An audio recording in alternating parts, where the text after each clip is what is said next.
ধুলিয়ানের পর এবার বেদবোনায় সেখানে পৌঁছেছেন জাতীয় মহিলা কমিশনের সদস্যরা। সেই ছবি রাখবো আপনাদের সামনে। স্থানীয় বাসিন্দারা তারা তাদের ক্ষোভের কথা জানাচ্ছেন।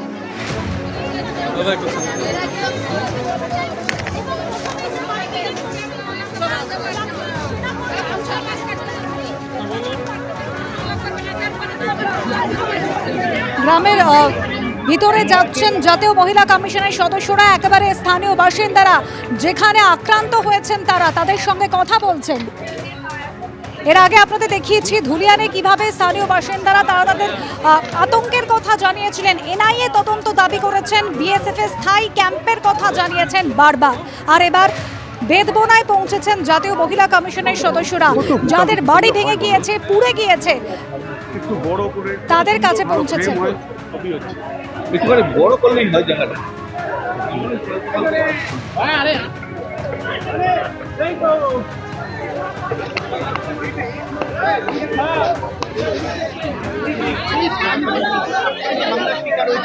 এবং এই গ্রামেরই একাধিক বাড়ি থেকে প্রায় 5 লক্ষ টাকা 2 লক্ষ টাকা দরজুরি সোনা লুট করে নিয়ে গিয়েছে।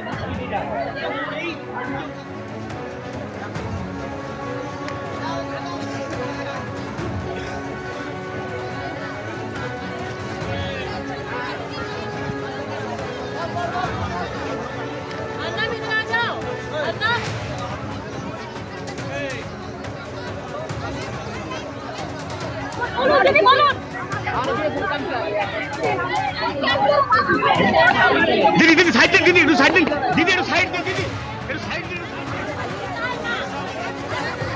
কান্নায় ভাঙছেন স্থানীয় বাসিন্দারা। তারা বলছেন যে যেভাবে তারা আক্রান্ত হয়েছেন, যেভাবে তাদের বাড়িঘর ভেঙে দেওয়া হয়েছে। দেখতে পাচ্ছেন জাতীয় মহিলা কমিশনের চেয়ারপারসন, তার কাছে কান্নায় ভেঙে পড়ছেন তারা।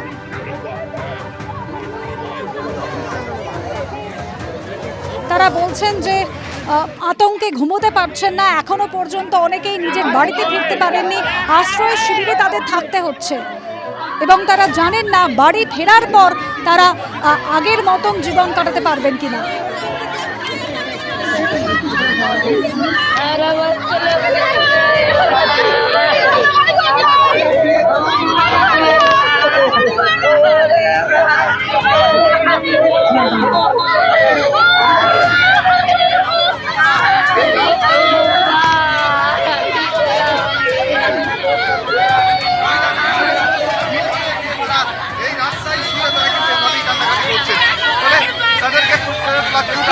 মহিলা তারা কান্নায় ভেঙে পড়ছেন। যে ভয়াবহ অভিজ্ঞতা, যে ভয়াবহ দৃশ্য তাদের দেখতে হচ্ছে দিনের পর দিন। এক সপ্তাহ পর জাতীয় মহিলা কমিশনের সদস্যরা গিয়েছেন সেখানে এবং ধুলিয়ানে প্রথমে এবং তারপর বেদবোনায়। গতকাল বৈষ্ণবনগর ক্যাম্পে যান, সেখানেও বাসিন্দাদের সঙ্গে কথা বলেন।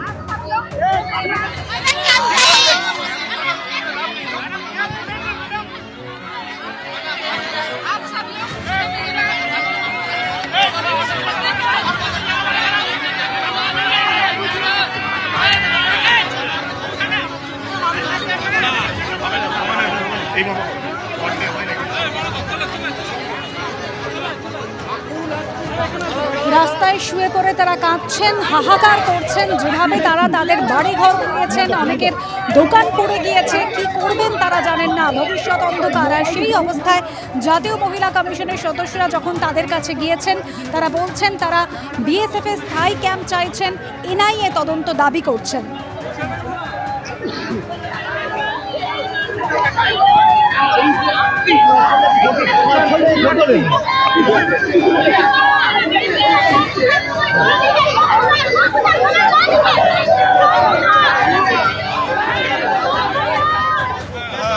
हमरा सब बीएसएफ कैंप चाहता हूँ, पार्लियामेंट्री सेंट्रल बाहिनी का कैंप चाहते हैं। राष्ट्रपति अंचल संसद चाहते हैं, बीएसएफ कैंप चाहते हैं, और एनआई तदन चाहते हैं, और क्षतिपूरण चाहते हैं। हम ये 4 ऑप्शन है, मैं उसको पूरा करने देगा तो मैं समझ जाऊंगा। একের পর এক অগ্নিদগ্ধ বাড়ি পরিদর্শন করছেন জাতীয় মহিলা কমিশনের সদস্যরা এবং স্থানীয়দের সঙ্গে কথা বলছেন এবং মহিলা কমিশনের সদস্যরা তারা সেই ভয়াবহ অভিজ্ঞতার কথা শুনছেন, ঠিক যেভাবে গতকাল বৈষ্ণবনগর ক্যাম্পে গিয়ে মুর্শিদাবাদের ঘর ছাড়াদের সঙ্গে কথা বলেছিলেন তারা।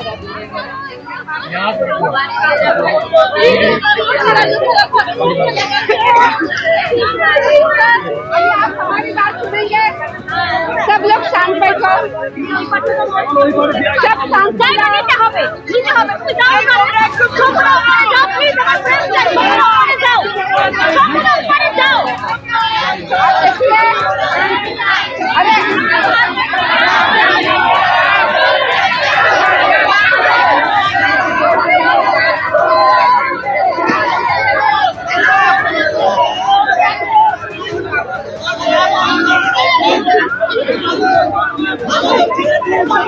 देखिए मेरी बात सुनिए।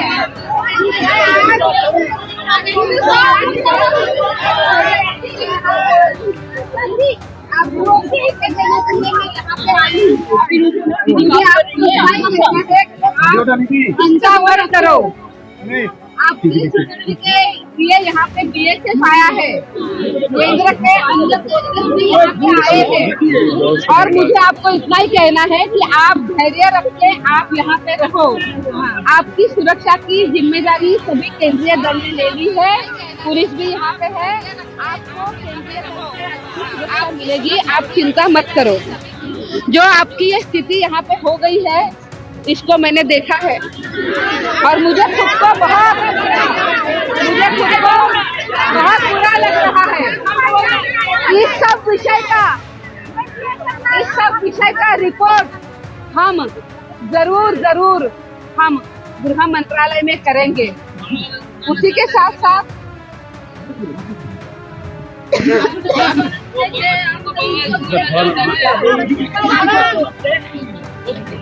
इसी के साथ साथ आगे चल के आपके सुरक्षा का केंद्रीय बल बहुत ध्यान रख रहा है, वो ध्यान भी रखा जाएगा। मैं आज आपके पास इसलिए आई हूँ कि आप में हिम्मत आए, आपके साथ पूरा देश है। इस तरीके से कोई भी किसी के साथ ऐसा अत्याचार नहीं कर सकता। पूरा देश आपके साथ है, पूरा केंद्रीय व्यवस्था सब आपके साथ है। आप निश्चिंत रहे, आपके लिए आगे चल के भी सब ध्यान देना हम जरूर देंगे। आप शांत रहिए, हिम्मत से काम करिए, हम आपकी मदद करते रहेंगे।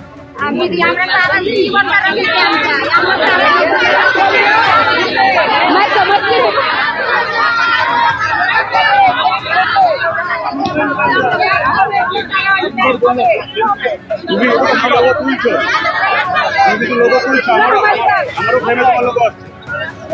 मेरी बात सुनिए। इतना सब होने के बावजूद हम आपके पास आए कि नहीं आए? आए ना। अब मुझे बताओ कि देखो, महिलाएं हिम्मतवान होती कि नहीं होती है?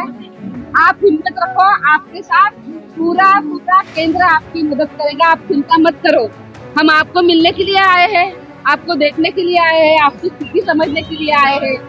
और मैं आपको एक बात जरूर कहूंगी कि आपको ऐसा नहीं छोड़ेंगे, आपकी पूरी चिंता करेंगे। आप चिंता मत करो, आपकी 100% पूरी चिंता करेंगे।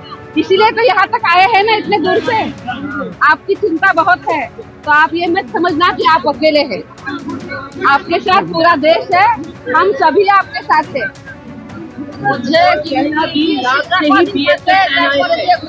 आप देखिए, बीएसएफ ने आपकी मदद करी है, बीएसएफ पूरा समय यहाँ पे है।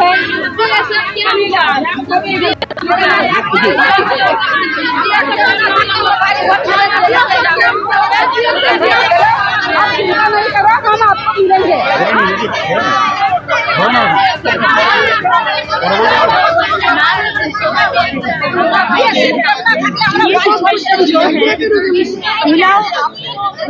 बोल रहे कि इतना सिचुएशन गंभीर है, क्या सोचते हैं? बीएसएफ कैंप का मांग है, ये तो बहुत गंभीर है ना जी।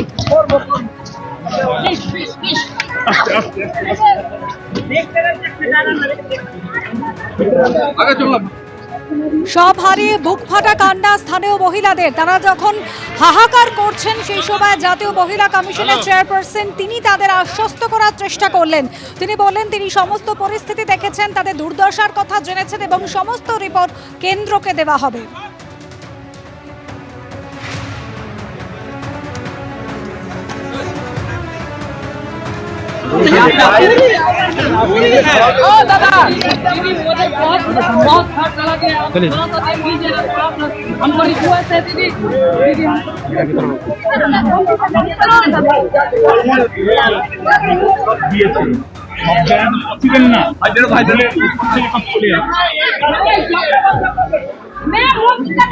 মন্দিরটা দেখেন দিদি।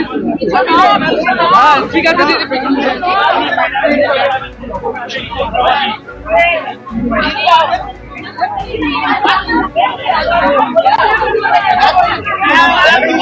চল না, ঢুকে যায় না, বাইক নিচ্ছে তো।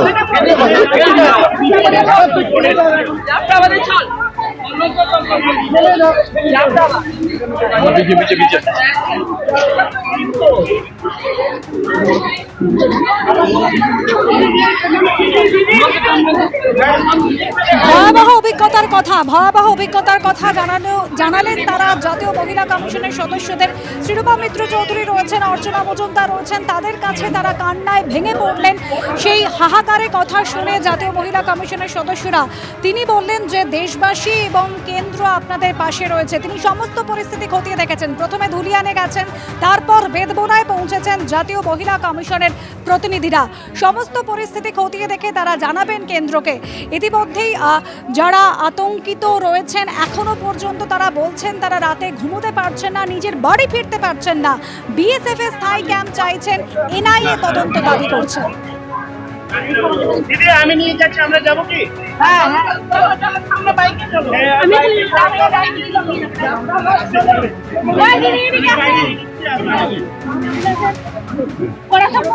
এদিকে আসো, এই ভিনা এদিকে। অ্যানালিসিস করে সার্ভে করা হয়েছে এবং বিভিন্ন জায়গাতে যেন বিএসএফ এর ছোট ছোট ক্যাম্প তৈরি হয় যতদিন পর্যন্ত প্রোটেকশনের রিকোয়ারমেন্ট আছে, তার জন্য রিপোর্ট করা হবে। মাননীয় স্বরাষ্ট্রমন্ত্রী বিষয়টা ডাইরেক্টলি দেখছেন। প্রচন্ড টেন্স, যেভাবে সাফার করেছে তার কোনো ভাষা নেই ব্যক্ত করার আমার। কিন্তু মাননীয় স্বরাষ্ট্রমন্ত্রী শ্রী অমিত শাহজি নিজে বিষয়টা দেখছেন। আমরা রিপোর্ট দেব এবং রিপোর্টের মধ্যে হটস্পট চিহ্নিত করে সেখানে কিভাবে বিএসএফ এর ক্যাম্প তৈরি করা যায় বা পার্মানেন্ট সিকিউরিটি অ্যারেঞ্জমেন্ট করা যায় তার জন্য আমাদের রেকমেন্ডেশন থাকবে।